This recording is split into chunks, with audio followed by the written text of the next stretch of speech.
Cashed in with Monday night's free selection with the Reds getting the job done against the Braves. 2 more free plays for your Tuesday card coming up here in just a moment.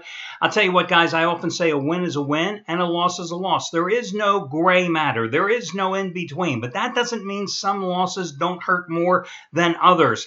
Last night I was going for a third straight winning day. Only had a 10-dime play after hitting 15-dime best bets on Saturday and Sunday. But I came out with the Chicago White Sox. And Chris Sale was simply magnificent last night. Just totally iced the Mariners through 8 innings, 3-0 lead. But, you know, this is the new era of baseball. It doesn't matter what your starting pitcher does. Managers just feel more comfortable turning to their closers. And even though the Chicago closer had saved 13 consecutive games, when they took Chris Sale out last night with that 3-0 lead going into the ninth, I thought to myself, oh, this isn't good. I just had one of those feelings because it was just 2 weeks ago that Bruce Bochy did the same thing with Madison Bumgarner. 2-0 lead. He left after 100 pitches, had that lead, and boom, the bullpen gave up 7 runs in the next 2 innings. So last night, ironically, making me feel even worse, Chris Sale, 100 pitches, right? And leaving with the 3-0 lead, 2 out, 3-run, walk-off homer by the Mariners. They win the game 4-3. As I said, a win is a win, a loss is a loss, but it doesn't mean some losses don't hurt more than others. Naturally, I hit the free play last night with the Reds nipping the Braves 2-1. Let's get to tonight's free plays. Guys, first of all, the late game, 10:05 Eastern Time start. The Angels are minus $1.20 at home tonight against Texas. And tonight's free plays, I've got to be honest with you, I'm backing teams, not necessarily pitchers, because the 2 pitchers that I'm backing have not pitched well. First, let's talk about Tim Lincecum. Lincecum for the Angels' first start, everybody said, oh, what a steal for the Angels. He's back. He's not the pitcher he once was when he was winning the Cy Youngs and throwing the no-hitters, but what a great investment for the Angels. Yeah, he looked good against the A's in his debut with 6 innings of work, 4 hits and 1 run allowed and getting the win. His last 4 starts, 9.17 earned run average and an 0-3 record, giving up 34 hits in 17 2/3 innings. That's what you get with Tim Lincecum. You just don't know what you're going to get in reality. But the Rangers, Kyle Lohse.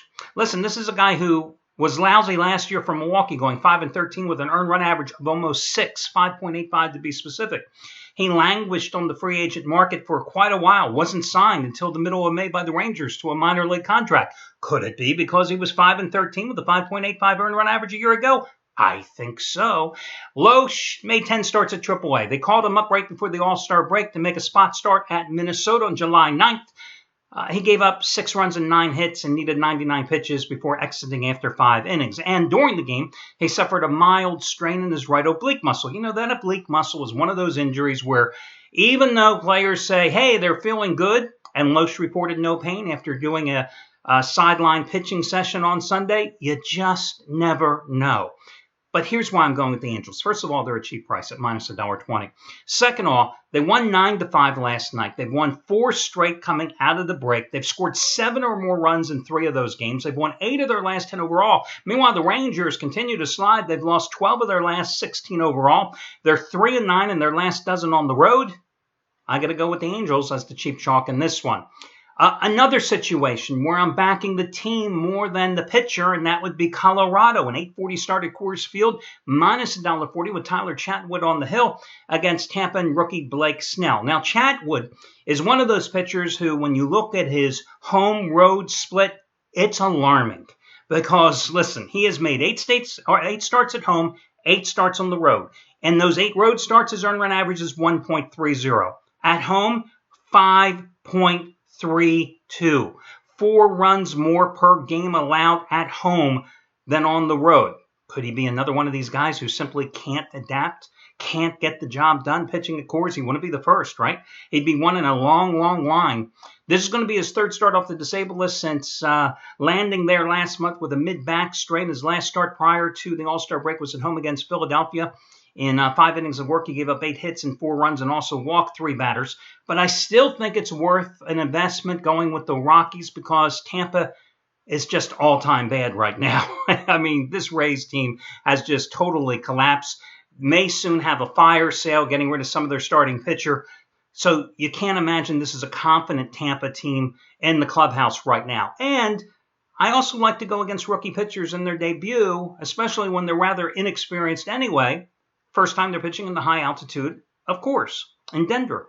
And that assignment tonight is tasked to Blake Snell, a 23-year-old left-hander. The Rays are 1-5 in the starts, despite having a decent 3.69 earned run average. But again, tonight he's pitching at Coors, so everything changes.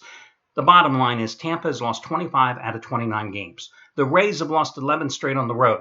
That, to me, is worth the price of admission. The Rockies won 7-4 last night. They've won 3 out of 4 since the break. They've scored 22 runs into 3 wins. I'll go with the Rockies minus $1.40 tonight. Again, I don't like Chatwood that much. I don't like Lincecum that much for the Angels, but I do like how their teams are playing. I like them at home, and I like their offensive possibilities. So Colorado and the LA Angels are your 2 complimentary plays today. I wish you well, and I'll talk to you again on Wednesday morning when we do this one more time.